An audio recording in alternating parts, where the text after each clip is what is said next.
जय हिंद दोस्तों। Op centre पर आज अपन बात करने वाले हैं एक बहुत ही एम्बिशियस प्रोजेक्ट जो मोदी गवर्नमेंट लेके आई है। नीति आयोग ने 2021 में उस पे एक रिपोर्ट प्रेजेंट करी थी और वो रिपोर्ट जैसी आई उसके बाद जो गवर्नमेंट है उन्होंने काफ़ी तेज़ डिसीजन लिया। अगर इंडिया में देखा जाए तो अगर 2021 में कोई रिपोर्ट आ रही है बस और उसको अगर रेफरेंस में लेके अगर 2025 में अगर किसी चीज़ पे अगर इनिशिएटिव हो रहा है बहुत बड़ा, बहुत मैसिव इन्वेस्टमेंट जा रही है, 72 से 75,000 करोड़ का बता रहे हैं कि ये प्रोजेक्ट है, तो 8 से 9 बिलियन डॉलर के आसपास हो गया लगभग। तो उसमें इंडिया में अगर इंफ्रा प्रोजेक्ट्स के देखेंगे तो ये काफ़ी तेज़ी में इस पे फ़ॉलो अप लिया गया है। अब ऐसा क्यों किया गया है कि क्योंकि जो ये प्रोजेक्ट है, इसकी जो स्ट्रेटेजिक लोकेशन है वो काफ़ी इम्पोर्टेंट है इंडिया के लिए। सेकंड, जो चाइना को काउंटर करना है, अगर अपन देख ही रहे हैं, अगर आप स्टॉक मार्केट में देखें कि सारी जो थीम चल रही है, जो भी स्टॉक्स की वो चाइना प्लस होने वाली थीम काफ़ी तेज़ी से चली थी कोविड के बाद से। और डिफेंस हो गया, एरोस्पेस हो गया, सब जगह सब यही बोल रहे हैं कि हमें एडिशनल सप्लाई चेन चाहिए, तो उसके लिए ये काफ़ी सिग्निफिकेंट रहेगा। और जो तीसरा है वो है मैरीटाइम सिक्योरिटी। तो मैरीटाइम सिक्योरिटी में देखा है कि 2014 के बाद काफ़ी एग्रेसिव स्टांस था मोदी गवर्नमेंट का भी कि हम पीछे नहीं बैठेंगे। जो हमारी नेवल फ्लीट है वो ऑलमोस्ट इन लोग ने जो टारगेट रखा है 2030 तक 200 आपके पास कम से कम वॉरशिप्स हो जानी चाहिए, इंक्लूडिंग थर्ड एयरक्राफ्ट कैरियर भी अभी इन लोग ने ये बोला है कि थर्ड एयरक्राफ्ट कैरियर भी हम इंक्लूड करेंगे। तो इस पे तो एक अलग से वीडियो उत्कर्ष बना ही देगा आपके लिए कि कॉर्वेट्स डिस्ट्रॉयर क्या होता है और एयरक्राफ्ट कैरियर कितने होने चाहिए, कितने नहीं होने चाहिए, उनका डिस्प्लेसमेंट कितना होना चाहिए। तो ये सब तो उत्कर्ष अपने वीडियो में बता देगा। मैं थोड़ी ब्रॉड पिक्चर में जाना चाहूँगा कि ये जो अंडमान एंड निकोबार आइलैंड पर अभी जो प्रोजेक्ट आ रहा है, तो सबसे पहले अपन तो इसकी लोकेशन देखेंगे कि लोकेशन क्या है, उसका सिग्निफिकेंस क्या है और इंडिया की हिस्ट्री में पहली बार इतना एग्रेसिव स्टांस लेके इंडिया जो पूरे इंडियन ओशन रीजन है, उधर नेट सिक्योरिटी प्रोवाइडर तो है ही, पर अब वो थोड़ी इकोनॉमी को भी साथ में लेके चलना चाह रहे हैं कि अब जो इंडियन ओशन रीजन है, उसमें मेरी नेवल प्रेजेंस तो काफ़ी अच्छी है, पर अब मेरे को उधर अपनी इकोनॉमिक प्रेजेंस भी बनाना है। तो ये वाला विज़न जो है वो ग्लोबल साउथ के जो लीडर हैं, जैसे अपने जो प्राइम मिनिस्टर है उन्होंने बोला था कि इंडिया पूरा ग्लोबल साउथ में डोमिनेट करेगी, तो उसमें ये एक मेरे ख्याल से बहुत ही सिग्निफिकेंट स्टेप है। तो इस पे अपन थोड़ा डिस्कस करते हैं कि जो प्रोजेक्ट का नाम है वो है द ग्रेट निकोबार प्रोजेक्ट। इसमें यही है कि एक ट्रांसशिपमेंट पोर्ट बनेगा, इधर मैं आपको आगे बताऊंगा कि उसमें क्या-क्या इंक्लूडेड है। आपने बहुत सारे यूट्यूब पे आप वीडियोस देख ही लेंगे कि क्या-क्या चीज़ें इसमें इंक्लूडेड है, क्या-क्या नहीं है। अपन इसमें बात करेंगे ज्योग्राफी की। अभी क्या चल रहा है कि इधर पे विज़िंजम पोर्ट अभी रिसेंट रिसेंट में शायद मोदी गवर्नमेंट ने इसको इनॉग्रेट किया है। गौतम अडानी भी इधर प्रेज़ेंट थे और आयरनी ये है कि जो सीपीआई लीडर है, वो भी इधर पे थे, जो चीफ मिनिस्टर थे। तो प्राइवेट इन्वेस्टमेंट इधर पे हुई है। तो ये एक डीप वाटर पोर्ट है। इसमें इंडिया के पास अभी तक इतना बड़ा पोर्ट नहीं था जिसमें आप जो बहुत हेवी कार्गो शिप्स आती हैं, उसको आप इंडिया में डॉक कर पाएँ। जो इधर मुंबई में और मुंद्रा पोर्ट है, इसमें उतनी कैपेसिटी नहीं है, इसलिए नया पोर्ट बनाया हुआ था। पर इसमें एक इश्यू और दिखा कि अगर ये जो मलक्का स्ट्रेट है, इधर से दुनिया का 40 टू 50% ट्रेड, ऑयल, जो भी गुड्स रहती है, वो इधर से ही ट्रैवल करता है।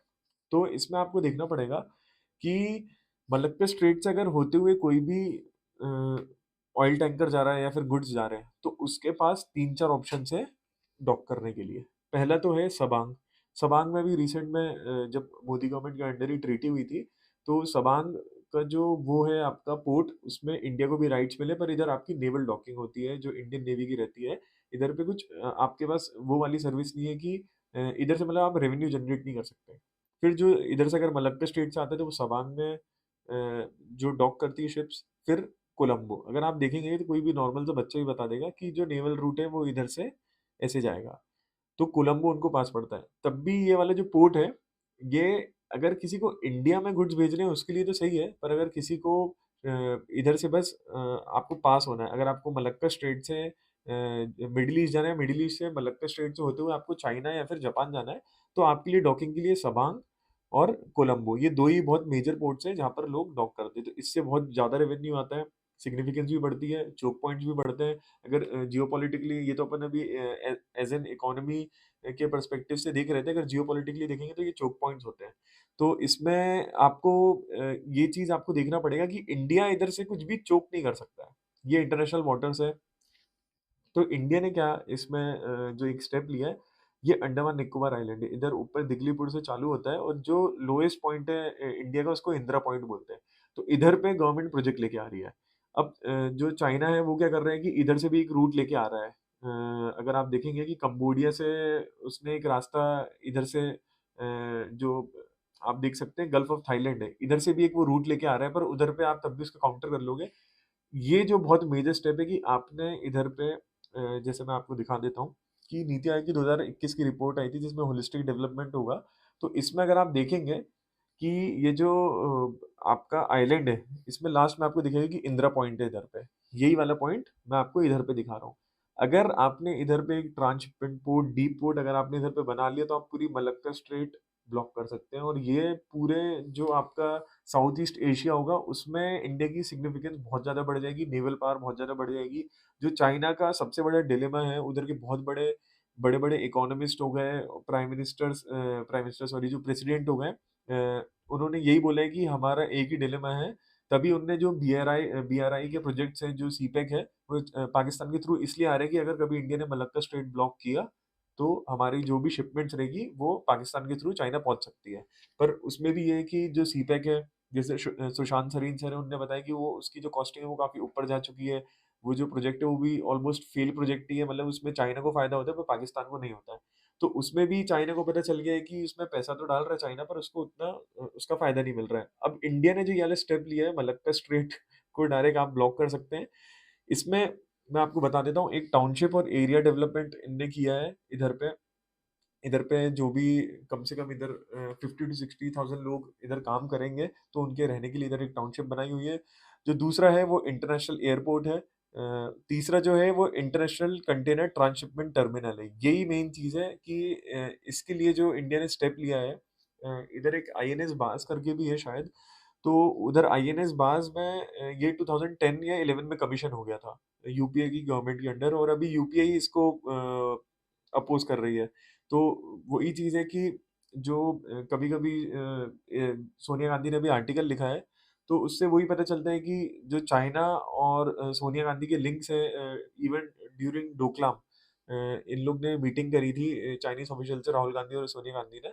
तो इसमें यही पता चलता है कि जो चाइना का एजेंडा है वो अभी इधर पे थोपा जा रहा है अपन पे। तो ये वाला पोर्ट इसमें ये बताया गया है कि जो उनने आर्टिकल लिखा था कि इधर जो ट्राइब्स रहती हैं और इधर पे जो आपके पेड़ हैं, इधर पे जो कोरल रीफ्स हैं, उसको बहुत डैमेज होगा। पर अपन को ये देखना पड़ेगा कि अ, वो चीज़ अलग है कि ये सब डैमेज नहीं होना चाहिए, हम भी इसको सपोर्ट करते हैं। पर अभी जो थ्रेट इंडिया को है चाइना से, वो 1.5 बिलियन लोगों को है।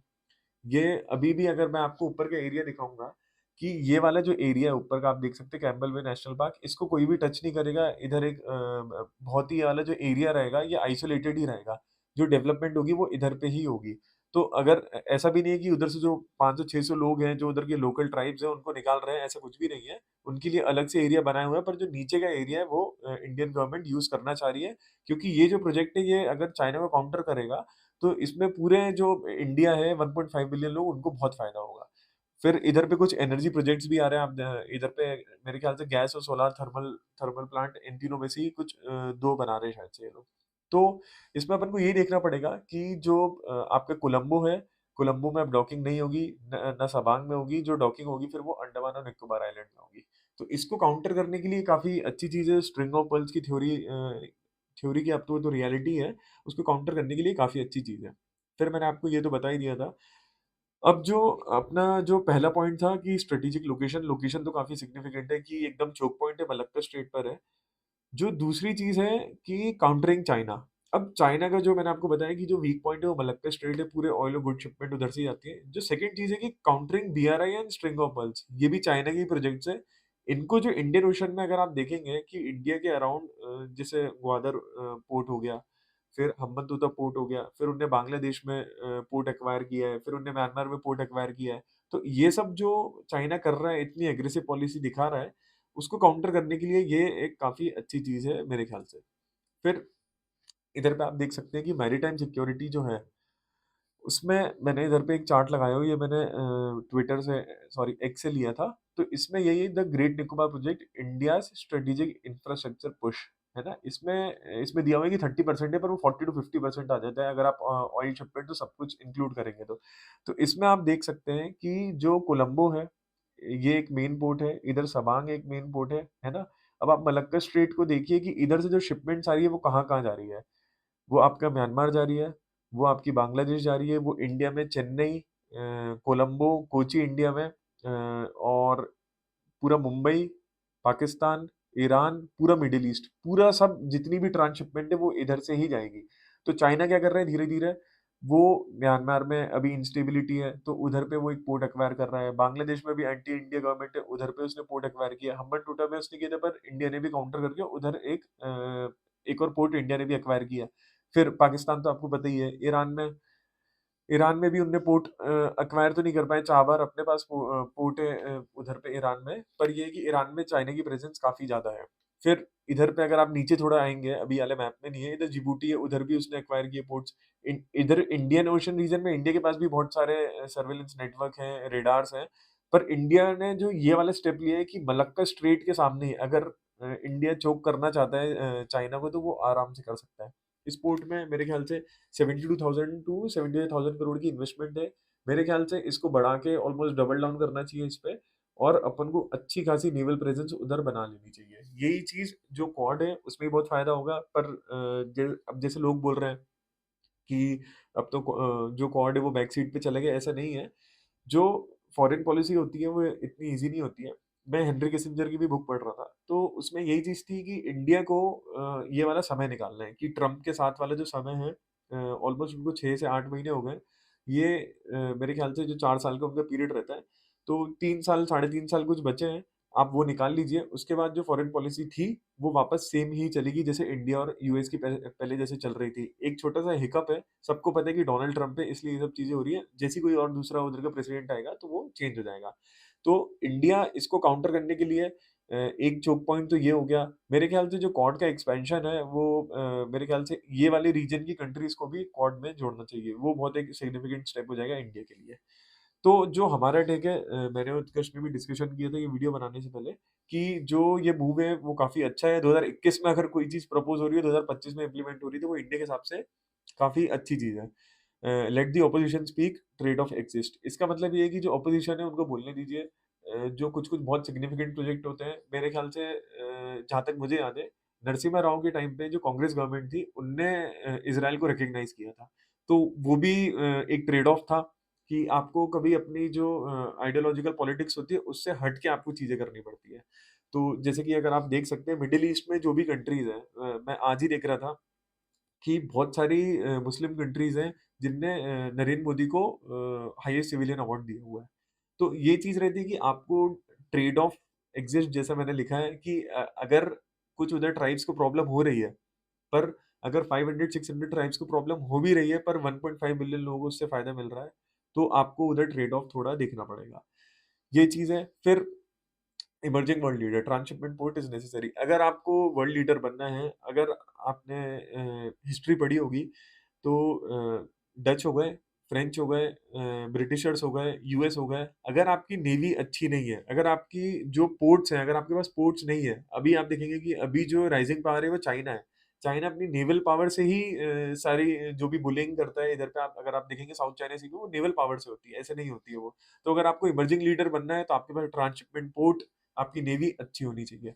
फिर super power and net security provider in Indian Ocean region. मैं ये नहीं बोलूँगा कि इंडिया सुपर पावर है, अभी अपन को बहुत टाइम है, बहुत सारे चैलेंजेस हैं।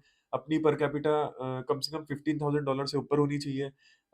इतना मैं बोल सकता हूँ कि अपन नेट सिक्योरिटी प्रोवाइडर है, चाहे पायरेसी हो, चाहे कुछ भी हो इंडियन ओशन रीजन में, तो उसमें अपन आगे हैं। पर अगर अपन को सुपर पावर बनना है, तो अपन को ये पोर्ट की बहुत ज़रूरत है। Economy, smooth maritime trade and increasing revenue, इससे रेवेन्यू बढ़ेगा, अपनी सिग्निफिकेंस बढ़ेगी। वैसे भी अभी मेरे ख्याल से 4.2 या 3 ट्रिलियन हो चुका है।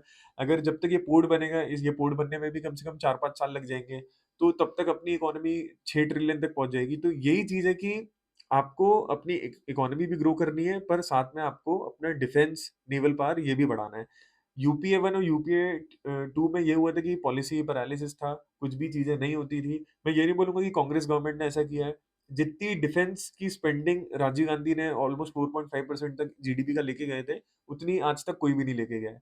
तो इसमें ये नहीं है कि कांग्रेस अच्छी है, बीजेपी बेकार है या फिर बीजेपी अच्छी, कांग्रेस बेकार है। इसमें अपन को ये देखना पड़ेगा किस प्राइम मिनिस्टर ने कितना पुश किया है। अगर डिप्लोमैटिकली नरसिम्हा राव ने बहुत ज़्यादा पुश किया था, फिर राजीव गांधी जी हैं, उनने जो परसेंटेज ऑफ जीडीपी है वो उनने बहुत ज़्यादा खर्च किया था। फिर अभी नरेंद्र मोदी गवर्नमेंट के अंडर अपन देख रहे हैं कि naval power, air defence system अपन ने ऑपरेशन सिंदूर में देखा ही है। ये सब इनमें बहुत इम्प्रूवमेंट आई है, आत्मनिर्भर भारत में बहुत इम्प्रूवमेंट आया है। तो यूएवीज़ हो गया, अपन की जो लोकल मैन्युफैक्चरिंग है वो काफ़ी आगे बढ़ी है, तो ये सब चीज़ें अपन को देखनी पड़ेगी। तो यही हमारा टेक था। अगला वीडियो उत्कर्ष मेरे ख्याल से जो फाइटर जेट्स किस प्रकार के होते हैं, क्या-क्या रोल रहते हैं, उस पे उत्कर्ष बात करेगा। तो आपको अगर कुछ भी सजेशन हो या फिर अगर आपको कोई पॉइंट गलत लग रहा है, तो आप कमेंट सेक्शन में बिल्कुल बता सकते हैं। ये वाला वीडियो अपन इधर भी खत्म करते हैं। Thank you. जय हिंद।